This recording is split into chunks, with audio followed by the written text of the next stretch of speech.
Welcome to the Tack Room, your guide to the world of equine law, business, and policy, brought to you by Holland & Knight's equine industry team. Join us as we explore the legal and business landscape of the equine world, offering insights designed to accelerate your equestrian ventures with confidence and clarity. Welcome to the Tack Room, your guide to the world of equine law, business, and policy, brought to you by Holland & Knight's equine industry team. Join us today as we explore the legal landscape both at the state level in the state of Florida and the federal level involving policies and laws that may affect both agricultural and equestrians. It is my pleasure to introduce Elizabeth Craddock and Tori Deal, two distinguished policy professionals from Holland & Knight that I'm so excited to introduce you all to today. Elizabeth, or better known as Liz Craddock, is a government relations attorney here at Holland & Knight's DC office who co-leads the firm's agricultural and food policy team. Liz has facilitated the enactment of hundreds of legislative bills on high-profile, high-impact legislation that has directed billions of dollars to various projects. While working in the U.S. Senate, Liz was a key legislative staffer on all federal laws related to equine policy matters, including some of her notable appearances were banning horse slaughter for human consumption in the U.S. and the Wild Horse and Burro program, which is intended to essentially manage healthy wild horses and donkeys that live on public rangelands. In addition, she's also worked to secure federal appropriations for equine-related projects and accounts at the U.S. Department of Agriculture, which is commonly referred to as the USDA. We are also joined by Tori Deal, who is a public affairs advisor in Holland & Knight's Tallahassee office here in Florida. Tori is an avid equestrian who often assists our clients with equestrian lobbying and government consulting at the state level here in Florida. So Liz on the federal and Tori on the state. Tori advocates for policies and regulations beneficial to the equestrian community and often assists our clients with issues such as equine welfare, land use issues for equestrian activities and properties, and funding equestrian programs. And together, Liz and Tori represent our firm's commitment to providing insightful policy guidance and advocacy, both at the federal level with Liz and at the state level with Tori. So please join me in welcoming them today. I'm really excited today to be joined by both Liz Craddock and Tori Deal in our equine group, and want to really ask them about what issues they saw in the prior session and what they expect to see in sessions going forward, and how those might impact equestrians, stable owners, and anyone in the agricultural space. So I'm going to start with you, Tori. With respect to Florida, looking back, what were some of the major equestrian-related discussions during Florida's 2025 session that are top of mind for you, especially around, I know there was a lot of talk about decoupling, xylazine, land conservation, and other issues that are top of mind for a lot of our listeners. Yeah, sure, Kayla. Thanks for the question. So for me, I would say 4 issues come to the top of my mind. Obviously, number 1 would be decoupling. That was a really heated debate through the last session. And so I just want to start by saying, what does that mean, right? For those who may not know, what is decoupling? So basically, it's where lawmakers were debating removing live racing requirements, which would let certain licensed gaming facilities stop offering live horse races while still keeping their gaming license. But the main issue is some of these facilities in Florida are already decoupled, which has created uneven rules in the industry and is part of why the issue resurfaced last session and ultimately did not make it past the finish line. So I'll back it up a little bit and talk about, why are some decoupled and why are some coupled? Basically, it's the thoroughbred exception. And so for 2 facilities in our state, because they offer or have a thoroughbred license, they have to offer these live races in order to keep their gaming license as well. And so what that took us to was 2 bills that ultimately did not make it past the finish line last session because obviously the equine industry came out and spoke on how it would actually hurt their industry. And Florida came through and decided to protect the thoroughbred racing because it is the state's largest horse breeding and farm industry. So the governor then made it clear when he said, "You can count on me as one that is not going to look favorably on legislation that is going to decimate any of our signature industries." And in fact, Florida doubled down on its commitment to the equine industry. The Florida thoroughbred industry will keep its annual $27.5 million in state funding for fiscal year 25-26, as the legislature made the funding permanent for racing and breeding programs, and that keeps us competitive nationally. But it's also a strong signal of support from the governor to the equine industry, and it also shows this issue could return, however, in a new form, as I will mention later. I would say the number 2 issue was the issue on xylazine. And so Florida's Attorney General announced in August that he had filed to reclassify xylazine to a Scheduled 1 controlled substance with an exemption for veterinarian use. And that's a wonderful supportive move for the industry, and also cleared up gray areas for those that were using the controlled substance legally versus those that weren't. So basically what that did was strike a balance between protecting public safety and ensuring Florida's agricultural and veterinarian communities could continue to use this medication for animal care. So just for those, again, that may not know, xylazine is often used by veterinarians as a sedative, and it's also approved by the USDA. And so basically it's a treatment for surgical care, but also sedation for large species like cattle, horses, zoo animals, and wildlife. But it's also the most safe and most effective sedative for these animals. So it's vital that we have this for our industry, but also the ultimate goal here is to keep this out of the hands of drug dealers and abusers, whom our leaders were finding were mixing it with fentanyl and creating these drugs that are extremely harmful for our public. But also, how could we keep this in the hands of the veterinarians? And so I think the move to reclassify xylazine with that caveat for veterinarians to be able to use it was really helpful for our industry. Also, number 3, I would say, is land conservation. So this is kind of what I would say, and Kayla, you may agree, is an adjacent matter, right? Without land, we don't have the ag industry that we know and love. And so in 2025, Florida delivered some major wins for land conservation through 2 key programs, and they're both equally important. They directly impact rural and equine communities. So you have the Florida Forever program, which is the state's premier land acquisition program focused on protecting high-value natural lands, water resources, wildlife corridors, and open spaces through the Department of Environmental Protection.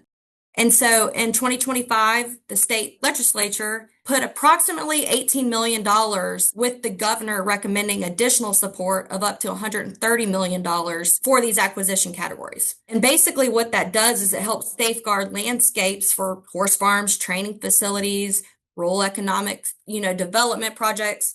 And then we also have, on the other side of land conservation, is the Rural Family and Lands Protection Program. That's through the Florida Department of Agriculture and Consumer Services. And so they're specifically focusing on working agricultural landscapes, purchasing conservation easements from farmers and ranchers so that the land can stay in production while then being protected from development, which really hits a nail on the head with our equine community, right? Because you still want to be able to do those equine operations, but also be rewarded for protecting your land, your facility, and then still being able to utilize it. And so I think in 2025, that program had one of its strongest years, and they were funded about $250 million. And so again, it's just a critical tool for keeping these acres intact, defending your pasture land, preserving your character, and it's just supporting Florida's equine industry as a whole. And so it's really important to protect those things while this industry grows. Number 4 is the therapy programs, because it's kind of out of the box, and it's a feel good to see that our leaders actually are giving back to these programs. But the state also supported some therapy programs for veterans. It's a therapy program for disabled children, veterans with PTSD, individuals with mobility challenges, seniors recovering from physical decline. And you've probably seen these where you see on the news where they'll have horses walking around hospitals or bringing them into situations where people are having really bad days. And so that's similar to what these are doing. And so, for example, in 2025, there was a equine-assisted therapy program that actually just assists veterans in their rehab. And so what I had noticed was our legislatures had actually funded almost $300,000 for one individual therapy farm here in our state.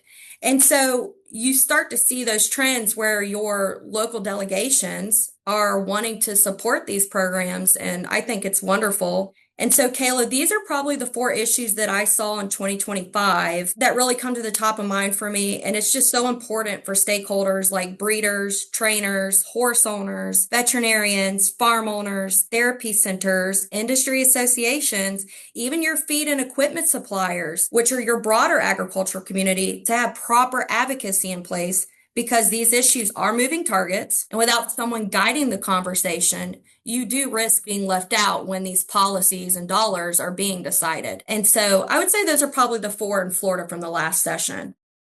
That's a great summary. And I think a lot of those issues go across different equestrian disciplines. But the other issues, you're talking about veterinarian health and checks on horses. And so these are things we certainly want our agriculture and equestrian folks here in Florida to know about.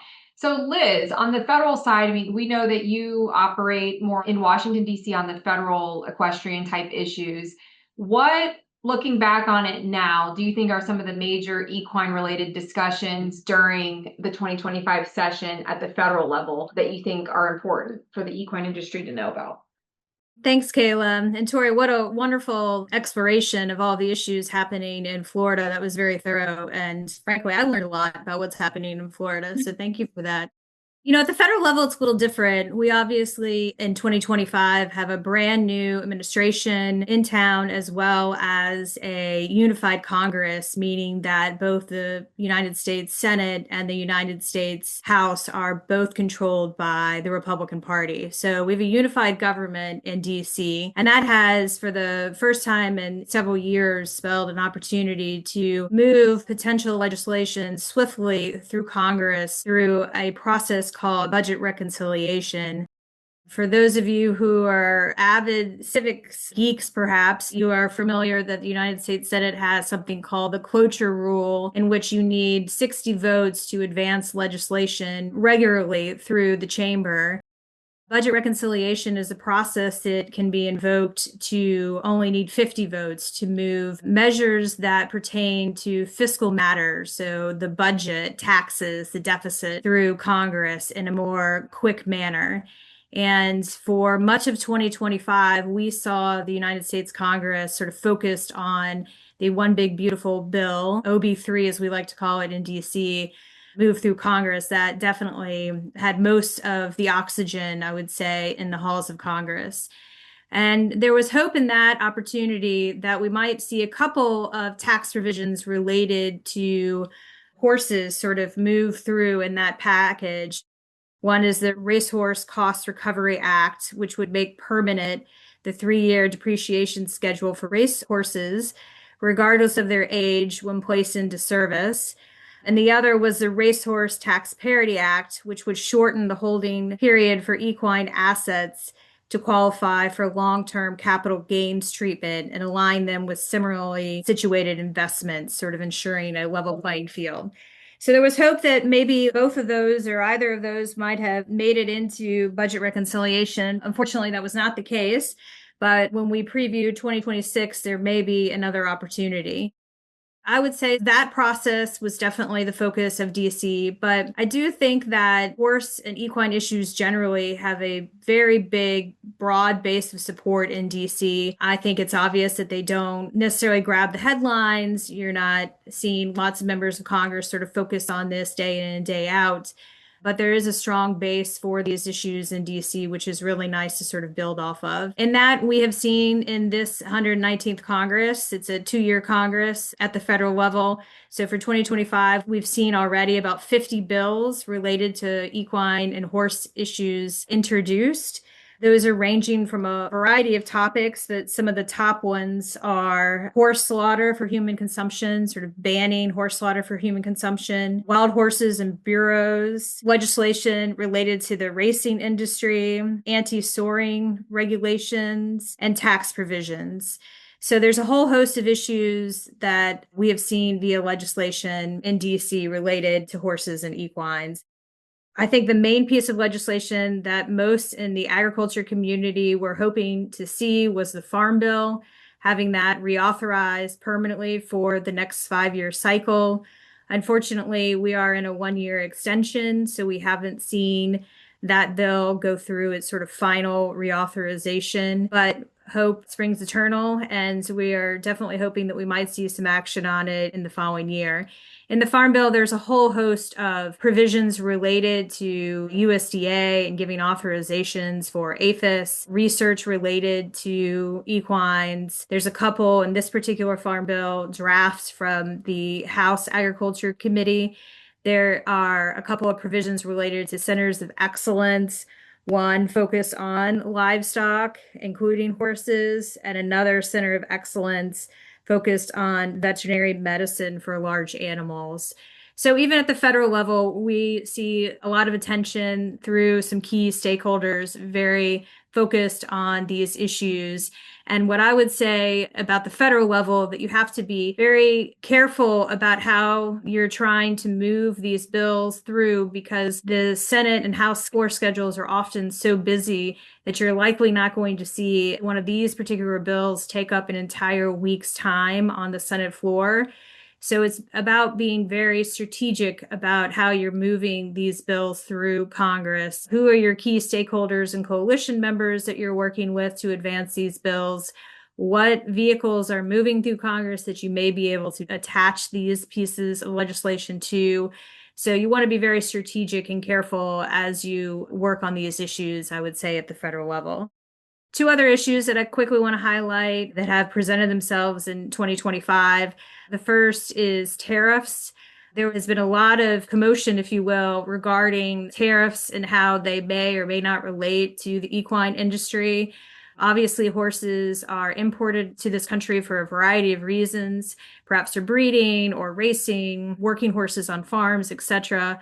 They each have their own sort of code, if you will, in the tariff schedule. And there was a lot of concern about the various tariff policies that are out there and have been proposed and how that may impact the equine industry. We're currently waiting on the Supreme Court to rule on President Trump's IEEPA tariffs. And I think once we have that ruling, that will give a strong indication of where we expect these tariffs to land moving forward with our various trading partners. So more to come on that, but I would say tariffs has definitely caused a lot of concern for the equine industry. And then the last is on the sort of federal reduction or downsizing of the federal workforce. USDA is going to see about a 20% cut in the number of employees that work at that agency. Obviously, that will have an impact on the services that the agency is able to provide to the various consumers out there who utilize those services. So we were likely to see at least a 20% cut to APHIS and some other key agencies that the equine industry relies on. So that has also been a major highlight, I would say, for 2025 at the federal level. And Liz, one follow-up question on that. What are some of the services that you might get from USDA or from APHIS under USDA that could be impacted by the lower number of personnel in those agencies? Yeah, great question, Kayla. It really comes down, I would say, to a broad bucket of maybe animal health. So, if there's a virus or a disease that's spreading through the horses or the equine community, do we have the ability to rapidly respond to that? Do we have vaccines or other provisions in place? So APHIS does a lot of that work. Also, just importing and exporting of horses. You definitely have to have government approval to be able to do that. And APHIS signs off on all of that paperwork. So that could slow down the ability to transport horses across borders here in the US. That was a great update, I think, both from Florida and on the federal side as far as what happened in 2025. So I want to ask Tori a Florida specific question next. Tori, last year, one bright spot of the Florida session was that the Florida Department of Agriculture's cost sharing program was fully funded. And I meet so many folks in the agriculture and equestrian space that have never heard of this cost sharing program. And so I wanted you to explain what it does for the equine community in Florida and what other highlights or bright spots kind of for the horse or equine adjacent community might be implicated. And Liz, I'll ask you that on the federal level. So if you can just give us a little bit of a background on that, because for me, it was definitely a highlight and something that, the clients that we service found as a highlight. But I think it's such an undervalued resource that folks here in Florida don't realize exists. Yeah, sure. So basically, I've probably spoken on this before, but so it was a bright spot for last session, especially for our community, that the BMP program, or the Best Management Practices program through the Florida Department of Agriculture and Consumer Services, a mouthful, was fully funded. And so fully funded means farms can access cost sharing money to implement the best management practices once they are enrolled into this program through the department. And what that is the department's basically saying, hey, if you enroll into this program and you help us keep the environment clean and the water clean, and you do all these literal best management practices at your operations, you can qualify for funding to do X, Y, and Z if you apply, right? And they want to help you with these funds. And so usually what that means is it's manure management, water system upgrades, facility upgrades, basically environmentally friendly upgrades to your operations once you are enrolled into this best management practice program. And so last session, they received about $40 million into this pot of money. And so it's there until it's spent, and then they will obviously ask for more money to fund that program in the coming session. And so it has a real impact, up to 90% reimbursement. I believe they cap it at $150,000 per project. And so that's a direct benefit to horse and adjacent operations. They're definitely not programs you want to miss out on. And like what we do, proper advocacy is ensuring your operation is first in line, and you're letting these legislatures understand how these dollars do translate into real environmental and economic wins. And so seeing these programs funded year after year, it's a rewarding feeling for the equine community. And so I would say that's probably one of my favorite highlights from the last session, is seeing these programs actually receive the funding they deserve. And so I think that might answer the question, Kayla, but let me know if you need me to go any more detail on kind of what the program is. But it is exactly what it is. They want small farms, large farms to enroll into these voluntary programs. And then in return, it's, hey, thanks for doing that. Let's see if there's any funding you can apply for. Let's get some inspectors out there to see, can you upgrade this system or this water system? And we will help you do that. And so that's, I would say, one of the highlights for me from last session. Definitely. And I've had so many clients interested in that. And for those who don't entirely understand what that program is, essentially the state of Florida has prioritized supporting agricultural, including equestrian type property. And so if you all have something that you need upgraded, renovated on designated equestrian or agricultural property, and you are voluntarily in this BMP program that Tori just described, there's an opportunity for you to apply for funds from the state of Florida to help support that. And Tori has been instrumental in helping some of our clients get that funding that really does make a difference in their ability to keep their operations open and function with better facilities that are better for the environment as well. So that's something that people are always interested in. So thanks, Tori. I want to switch now to 2026. So we talked about 2025. Liz and Tori both gave us a really good overview of what was talked about, what was in session, what did and didn't make it through. And I now want to switch gears to 2026. And so I thought this episode of the podcast would be really timely to do, because we could both recap 25 and tell our listeners what to expect in 26. So as we look ahead, what should equestrian stakeholders, whether that be trainers, owners, folks that own equine property, industry groups, what should they be watching for in the 2026 session at the state level and then at the federal level? So Tori, if you want to get us started at the state level, that would be helpful. Sure. So I'll just back it up a little bit. Kayla, right now, Florida is currently towards the end of our committee weeks, which are set to end December 12th. And so what those are, for those that may not be in the process, as I once had to learn it myself, the committee weeks are used to prepare our leaders for the next session. That's where you're filing bills, they're educating themselves, they're meeting with people, they're hearing from their constituents, they're hearing from everyone. They gather their ideas, they get them in by their deadline so we can hit the ground running in session. And so right now, that's the process we're in for the 2026 session, which is going to actually officially run January 13th to March 13th of 2026, give or take. I say that because it's also an election year and Florida's hot right now. So I would not be shocked if we have special sessions, etc., but I'm going to go with I hope not.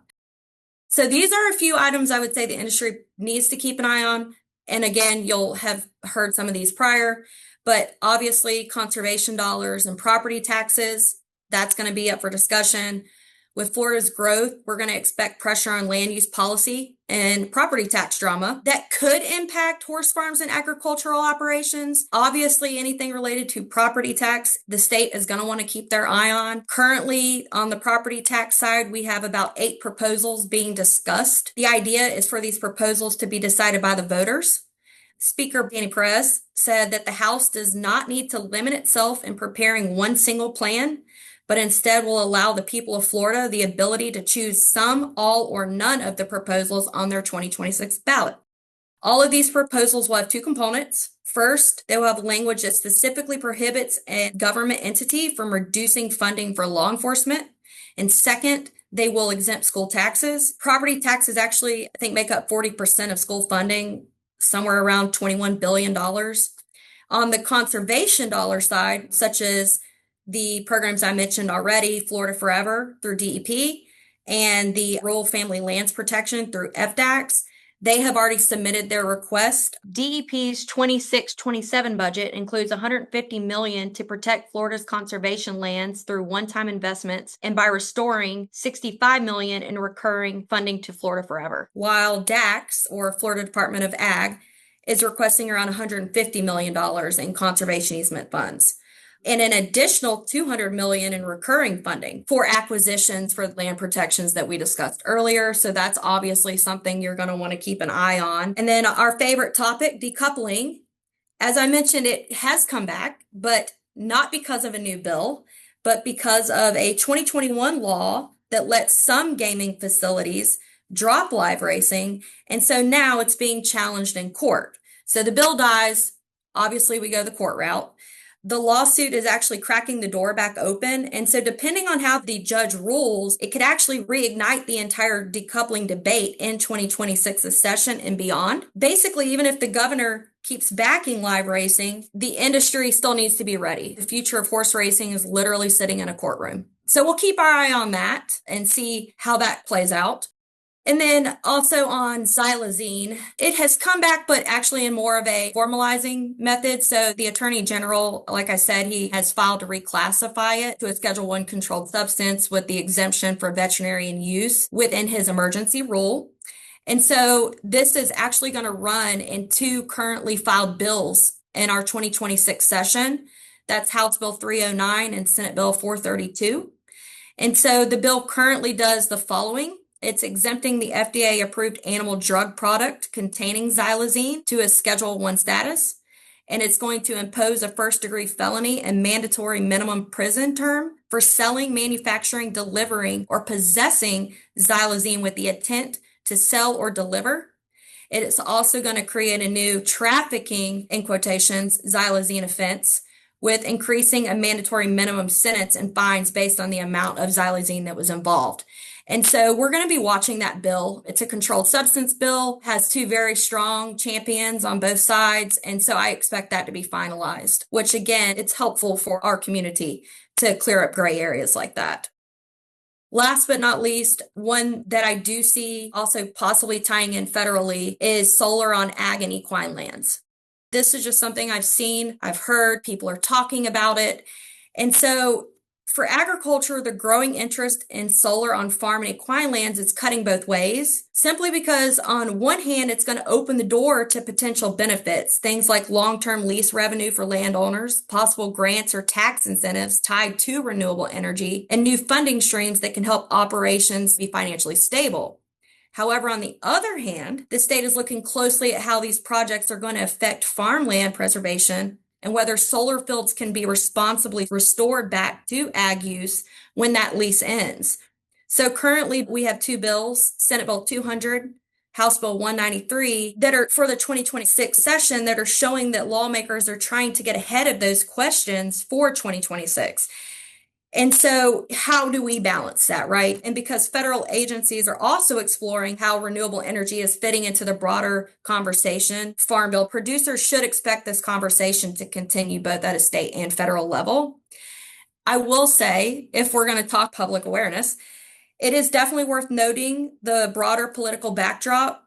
President Trump recently highlighted energy costs on his social media, calling rising electricity prices record-breaking and labeling large-scale wind and what he described as, in quotations, farmer-destroying solar as the scam of the century, saying his administration would not approve those kinds of projects, whether people agree or disagree. To me, comments like that shows how national politics are going to start to shape renewable energy in that conversation. And so one way or the other, I think this is just something you need to keep your eye on this fall. And so right now we'll be watching the two state bills in Florida that are filed, Senate Bill 200 and House Bill 193. And we'll also be leaning on Liz for our federal support. Very interesting developments and lots to look forward to, I think, in the new session on bills that could have an impact on the agriculture and equestrian industries. So Liz, turning it over to you on the federal side, I'd be interested to know if there's anything coming up in 2026 federally that you think our listeners should keep an eye out for. Yeah, thanks, Kayla. And just following up with what Tori was just speaking about regarding solar projects support from the federal level, we did see much of the IRA, Inflation Reduction Act bill legislation that was enacted under the Biden administration. It had a lot of tax provisions for renewable energy in it, including for solar. We did see a lot of those provisions struck down entirely or modified under the One Big Beautiful Bill, or OB3, over the summer. So there has been significant changes for the solar industry, tax credits through that legislation and how they may impact private lands in Florida. There's definitely a lot to explore there.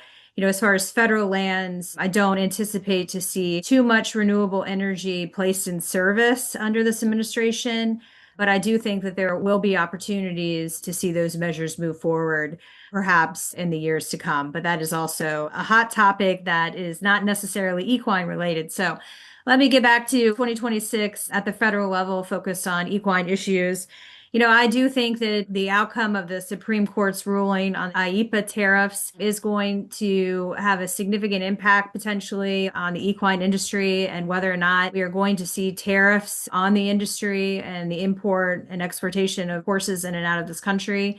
So I definitely think that that is something key to watch as 2026 unfolds. I would also say that we are very hopeful that we are going to see a farm bill sort of permanent extension, if you will, for 5 years. We've been in these 1-year extensions year after year for the past several years. And frankly, some of the authorizations are a little stale. So it would be great if we could get a 5-year farm bill passed. I do think that there is an appetite to do it, but we are going to run out of time at the federal level. The midterm will start to creep in and we will be limited on time on when we can make that happen. So if we don't see it, I would say in Q1 of 2026, then I think the next likely opportunity for us to see a 5-year farm bill will be after the midterms. So in November, December of 2026.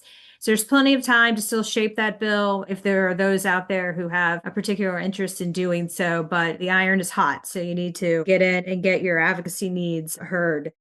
It's been interesting in DC. We've been told there's going to be a second budget reconciliation bill, but frankly, I think after the first one was passed over the summer, that talk sort of died down in DC. So I do think that there's a potential appetite to do a second reconciliation bill. next year. I think that maybe that is where we're going to see the Affordable Care Act, ACA, healthcare measures enacted through. So that is part of the reason why we're hearing reconciliation talk creep back into the discussion. So maybe there'll be an opportunity there to do things to help equine business owners. It would certainly be a great opportunity to do so. I also think that USDA or ag appropriations bill, I know appropriations gets a lot of flack in this town because they're hardly ever done on time, but we did see the ag appropriations bill enacted for the upcoming fiscal year, which is great news. It is a wonderful opportunity to have programs that are important to the equine industry funded at USDA. So it's a good opportunity for those, again, who may be interested in using that to fund some key priorities in the industry. And then the last thing for 2026 that I think is going to be really important is just what happens sort of on the labor and immigration level. There's a lot of talk about labor needs throughout the agriculture community. Sounds like Chairman Thompson, who is chair of the House Ag Committee, has potentially an ag labor bill that he may be introducing in the near future that would focus on temporary visa programs, so H-2A programs. So I do think that that's another opportunity to impact the equine industry in DC through the discussion on labor needs in the agriculture sector. But that's sort of, I think, the four topics that I would expect us to focus on in 2026 moving forward for equine issues. That was a really great overview of, I think, where we're going in 2026, both stateside for Florida, which is a big equestrian hub, and also on the federal level. So I can't thank you, Tori and Liz, enough for giving us an overview and recap of what we saw and what to expect in the future. So thank you very much for joining us. And hopefully all of our listeners got something out of it that they can use for their equestrian or agricultural business. Thank you for joining us for the Tack Room. With over 55 professionals across more than 20 of our offices, including in equine hubs like Florida, California, New York, Virginia, and Texas, Holland & Knight's equine industry practice is both deeply rooted in the horse industry and nationally integrated.